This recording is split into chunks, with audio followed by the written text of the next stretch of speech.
Good evening. Welcome back to Hellhound's Late Night Spook Show here in the Horror and Metal channel. So a while back I made my top 10 horror movies of 1980 list. Then I did top 10 of 1981 and 1982. So when it comes to 1983 and 84, I couldn't really come up with 10 for each year that I really love and consider my favorite. So I'm going to combine the two in one video, but separate lists. So I'm going to do my top 5 favorite horror movies from 1983, and then my top 5 favorite horror movies from 1984. So yeah, like I said, not going to combine them together in one list of a top 10, just two separate top 5s, one for 83 and one for 84. So let's go ahead and get started. 83 first. Yeah, so my my fifth favorite horror movie from 1983 would be Christine, which of course is an adaptation of a Stephen King novel, directed by the great John Carpenter, my favorite horror movie director of all time. So yeah, John Carpenter and Stephen King, how can you go wrong? Yeah, this movie is flawed, it has a few problems, but overall I think it's really, really good. Not quite as good as the book that it's based on, but it comes very, very close. Yeah, I really like the lead character played by Keith Gordon. It's pretty interesting. He gets a vintage antique car from the 50s, Plymouth Fury, I believe. I'm not really an expert on cars, but yeah, I think it's a 1958 Plymouth Fury, and it turns out that the car is actually alive. It has a life of her own, and so and it's slowly possessing him. Arnie is his name. Yeah, he's a high schooler, and yeah, his new car is slowly possessing him. Pretty good movie. Some parts are pretty creepy for sure. Definitely got some good suspense. And it's pretty cool. Check it out. Christine, my 5th favorite horror movie in 1983. My 4th favorite horror movie in 1983 is Psycho 2, a sequel to Alfred Hitchcock's 1960 classic. And this is a damn good sequel. Nowhere near as good as the original, but it's pretty good in its own right. One thing that's interesting about this is that Norman Bates, played once again by Anthony Perkins from the original, may or not be the killer in this one. I think it's very interesting. In addition to Perkins, we also have Vera Miles returning as Lila for the first movie, of course the sister of Marion Crane, who Norman Bates killed in the shower. And also Meg Tilly and a few other new cast members, new characters in this. Yeah, Robert Loggia and a few others. Yeah, it was written by Tom Holland of Fright Night and Child's Play fame, and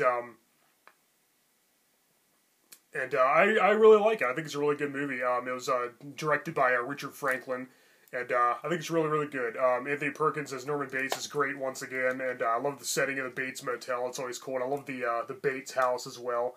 Really, really creepy old place. I'd love to visit there someday. I actually drove by the set of from the first movie, the old Bates Motel. I used to have a picture with it. God knows where that is now. But anyway, yeah, really good sequel. With plenty of spine-tingling scenes and an interesting whodunit aspects, kind of a mystery as to what's going on. There's a lot of plot twists and turns, maybe one too many, but still really interesting regardless. Yeah, Psycho 2, my 4th favorite 1983 horror film. All right, so my 3rd favorite is going to be none other than Sleepaway Camp, one of my favorite slasher movies from the 80s, and one of my favorite summer camp slasher movies. There are many, and this is definitely one of the better ones. It's not as good as, say, Friday the 13th. It's still pretty up there, and I really like it because Felissa Rose, the main character, Angela, gave a really emotional, very gripping performance. I really felt for the poor girl. I was rooting for her the whole way. Yeah, it's directed by Robert Hiltzik, and I actually think that Aunt Martha, played by the late Desiree Gould, who's passed away recently, is definitely the creepiest part of the movie. She was, in a way, she was kind of like the main villain, and yeah, she was really, really, a really bone-chilling performance. Definitely make you send chills down your spine. Yeah, great slasher movie, great, awesome, secluded, isolated setting in the camp. Some great kills. And one of the most shocking twist endings in a horror movie ever. I won't dare spoil it just in case you haven't seen it, but if you haven't, do yourself a favor and check it out. Sleepaway Camp. Alright, so my 2nd favorite 1983 horror film is Videodrome, which I don't own anymore. I used to have it on VHS back in the day, and been ready to replace it, upgrading to DVD or Blu-ray. Yeah, it's directed by David Cronenberg, who's just the master of really weird, bizarre flicks. He's very, very creative for sure. It stars the awesome James Woods, who's always a badass. Yeah, Videodrime's great, but I don't own a copy of it anymore. But I will very soon, and I'll have to rewatch it, and I'll probably go and review it on this channel. So stay tuned for that. And my number one favorite horror movie of 1983 is none other than The Dead Zone. Yet another Stephen King adaptation, yeah. Written by Stephen King and starring one of my favorite actors. I'm, of course, talking about Christopher Walken, who's always great in everything he's in. And he's in this movie, which is great news for me because I really like his performance, like always. Yeah. Sorry, I had to. Couldn't resist. But yeah, The Dead Zone. Yeah, basically Christopher Walken plays Johnny Smith, who's in an accident. Now he can see the future. He has premonitions after he awakens. Yeah, extraordinary psychic powers. He gets these visions. It's pretty interesting. And plenty of intricate twists and turns. Yeah, definitely check it out. I also really like Martin Sheen's character. He's a sinister. Gives a very chilling performance as a sinister Senate. Yeah, The Dead Zone, my favorite horror movie of 1983. Alright, so that's it for 1983. Those are my top 5. Now we're going to look at my top 5 favorite horror movies of 1984. Alright, so my 5th favorite is Silent Night, Deadly Night, another one of my favorite slasher movies. And probably my 2nd favorite Christmas horror movie next to Black Christmas. Yeah, I did a re-review of this on my channel back in December, so check that out for more info. Basically, just to recap, it stars Robert Brian Wilson as young Billy, who witnessed his parents get murdered by a man dressed as Santa Claus on Christmas Eve, and now he's all grown up, and he's pretty much insane, so he dresses as Saint Nick, grabs an axe, and proceeds to go on a sleigh ride, decking the halls with chunks of bodies, yeah. It's interesting because we really get to see a lot of Billy's backstory. It's not every day that we see a horror film that gives an extensive backstory for its antagonist, and in this case, protagonist. He's kind of the main character and the main villain at the same time, and I really felt for poor Billy, who was traumatized by these traumatic events, being bullied in the orphanage by the abusive nuns and stuff, led by Mother Superior, who was probably the creepiest thing in the movie. Of course, Linnea Quigley, the Scream Queen, is in it as well as one of the victims. And some pretty cool Christmas scenery. Yeah, it's kind of an engaging character study, but it's also just kind of a typical slasher flick with, just a body count. It's really bad acting, but it's still great nonetheless. I really, really dig this one. So yeah, Silent Night, Deadly Night, one of the best holiday horror films, and my 5th favorite horror movie of 1984. Speaking of Christmas, we also have Gremlins from 1984. I guess it's kind of debatable whether or not this is a horror movie, but I think it definitely counts. Of course, it was produced by Steven Spielberg, and it was directed by Joe Dante, who also did The Howling and several other good movies.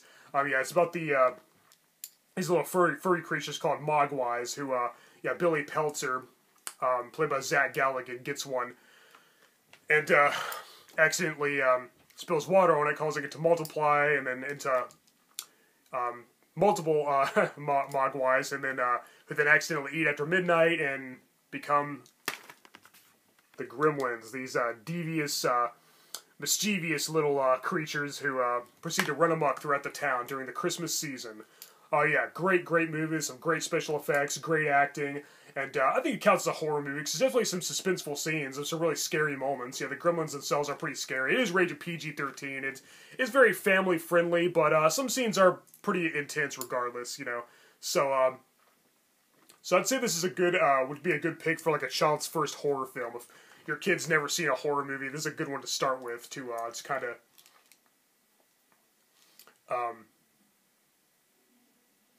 as a good lead-in to others, maybe this and something like The Monster Squad. But yeah, Gremlins. I haven't reviewed this on my channel yet, but I will soon. This is a great movie.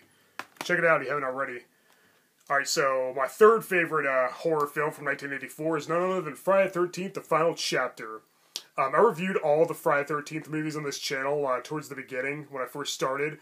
I would need to redo them all. Because, yeah, I gotta have Jason reviews on my channel. Yeah, basically, yeah, this was directed by Joseph Zito.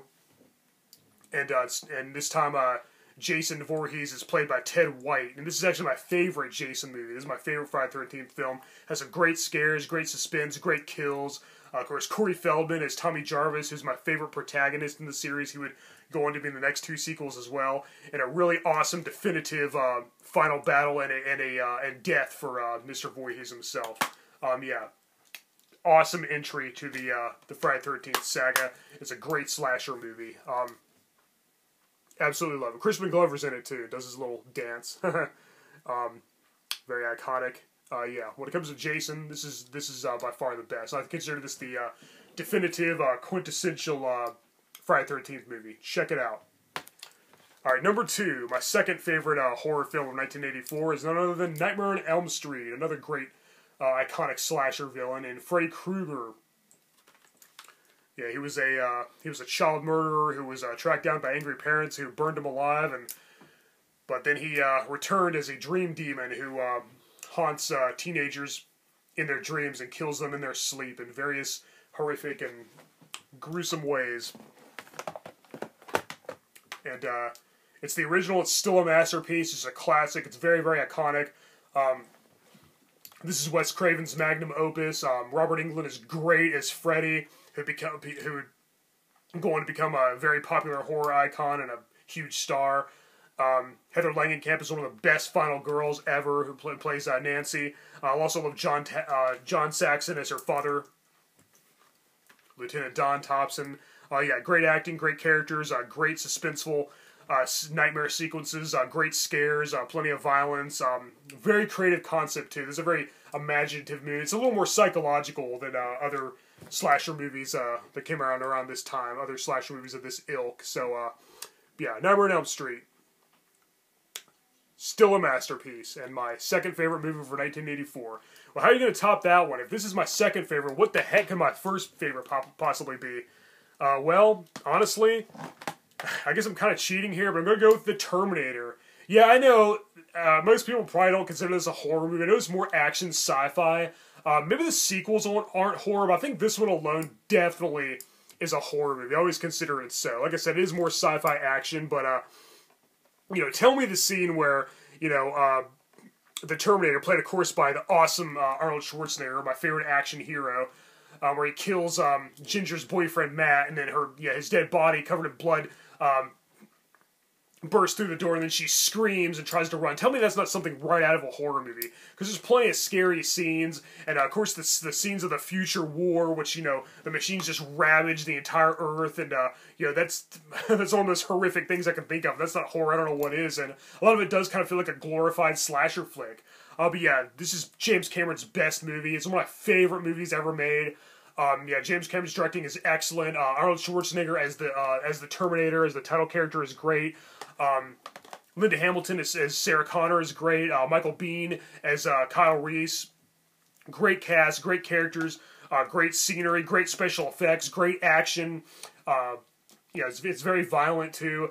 Yeah, like I said, the dark, gritty scenes in the future war are definitely very horrific. So I think this definitely counts as a horror movie. I think it could definitely be argued that it for sure is a sci-fi horror. Like I said, maybe the sequels aren't, but I think this one definitely is. This is the original and still the best, in my opinion. And I do like it better than T2. That one comes close. It's a great movie, too. One of the best sequels, but I think the first one's still by far the best. Yeah, very original, very interesting concept, and it's just awesome. I need to review this on my channel real bad. This is always one of my favorite movies. I've actually seen this movie more than any other movie in existence. Quite possibly, I'm pretty sure. I've seen this more than I've seen my own reflection in the mirror, so... and I could quote the movie word for word, front to back, verbatim. So, yeah. The Terminator, my favorite horror film from 1984. Yeah, I know. And like I said, I know some of you don't consider this a horror movie. Some people don't consider this a horror movie, or a Christmas movie for that matter, but I think The Terminator definitely counts as a horror movie. For sure. Alright guys, well, those were my favorite horror films from 1983 and 1984. Let me know what yours are in the comments below. And stay tuned for more. As always, thank you for watching my late night spook show here on the Horror and Metal channel. I'm Hellhound. Until next time, later.